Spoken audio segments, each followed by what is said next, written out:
Welcome, race fans, to another race recap presentation of SIMDYCAR. I'm Mike Joystick with a special guest in the booth with me today. One of the greatest and most versatile racers to ever sit behind a wheel. Please welcome Mario Androidy. Hey everyone, thanks Mike. I'm glad I could sit in with you today, and I'm excited to help recap the spectacular action these drivers put on display the other night. The spectacular display was kicked into gear with our 5-minute heat race, which would determine the grid for the main event. It was Philip Schmitz who qualified on pole.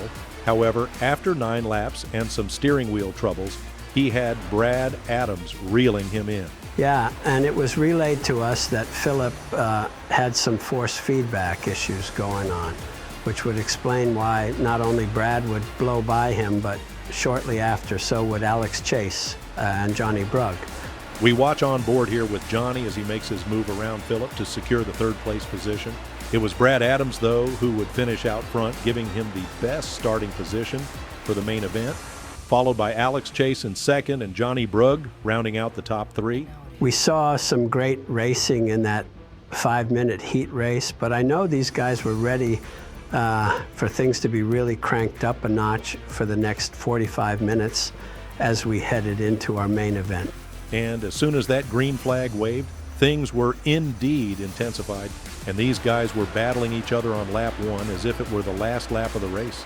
Yeah, Mike, these guys were racing hard, but they managed to stay clean. That is until lap 7, when the first misfortune would strike. And it would strike Derek Gray as we watched one target car lose control while trying to pass the other target car. Yeah, that was a bit ironic, Mike, but these guys would get cleaned up and ready to go once again. However, misfortune must have still been lingering in the air. I think you're right, Mario, especially since we see some mishap take place in the same exact corner as before. This time, though, between front runners Alex Chase and Johnny Brugg. Yeah, Brugg got the shorter end of the stick on that one, but these guys would try and be a bit smarter and restart single file. However, that wouldn't pan out the first time either.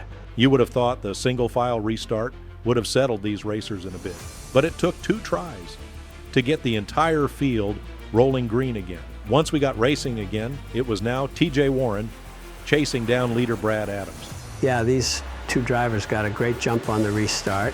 They had earned a little breathing room from the rest of the pack after that, and it was now a 2-car battle for the lead.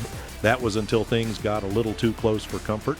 These 2 up front made a little bit of contact or had some foul air at play. Nonetheless, they both did a great job keeping their cars pointed straight. However, they both would also lose quite a bit of track position. Philip Schmitz would be the first one behind them to pounce on their mistake and take over the lead, followed by the number 12 car, Viter Guilherme. Yeah, Viter had worked his way into second towards the front for the first time tonight and was being closely followed by Alex Chase and Johnny Brugg, who would all get by both Brad Adams and TJ Warren. Viter's position would soon be under attack, though, by the threat of Alex Chase. Viter, however, made a valiant effort to hold his ground. He was racing clean, but he wasn't going to let passing him be an easy task. But the pursuit of both Alex and Johnny was too strong to hold off, as they both worked their way around Viter Guilherme to become positions 2 and 3, with Philip holding a decent lead in front of him. Johnny was not content with running third for too long, though it had seemed, as he quickly charged around the outside of Chase to slide himself into second place. And Brad Adams was also quickly moving himself back into the top 3 after his incident with TJ earlier.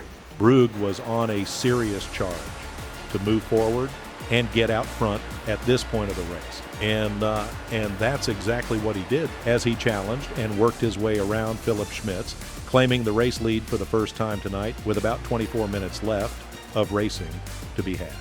These drivers would stay green for the next 10 minutes without any drastic position changes, and that also meant that pit stops were approaching. Philip Schmitz was the first of the top 3 drivers to pit on lap 60, then Adams followed on lap 65, and then finally Johnny made his stop on lap 71 with quite the aggressive dive into pit road.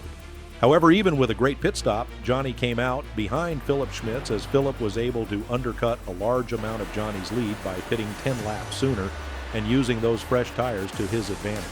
It was now Johnny's turn to use his tire advantage to get around Philip, and he wasted no time to reclaim his lead. Brad Adams was also quick to appear in Philip's mirror and was also trying to use his slight tire advantage to work around Philip. But Philip wasn't going to give in easy and was putting on a great defensive effort to keep Adams behind him. And with less than 10 minutes of racing left, I would expect nothing less out of Philip. And I'm sure Brad thought the same. These guys put on a great battle for multiple laps. Philip held Brad off for as long as he could, but with just under 4 minutes to go, Brad finally got around Philip to claim second place. But it was Johnny Brugge in the #1 SIMDYCAR who would cross the finish line ahead of the rest of the field. Yeah, Johnny ran a great race, as did everyone out here tonight. These drivers put on a hell of a show, and I was glad to be able to hop in here and do some recapping with you tonight, Mike. It was an absolute honor to have you join me tonight. On that note, though, we will be signing off until next time. I'm Mike Joystick. And I am Mario Androidy. Thanks for joining us. Have a blessed night, everyone. Good night.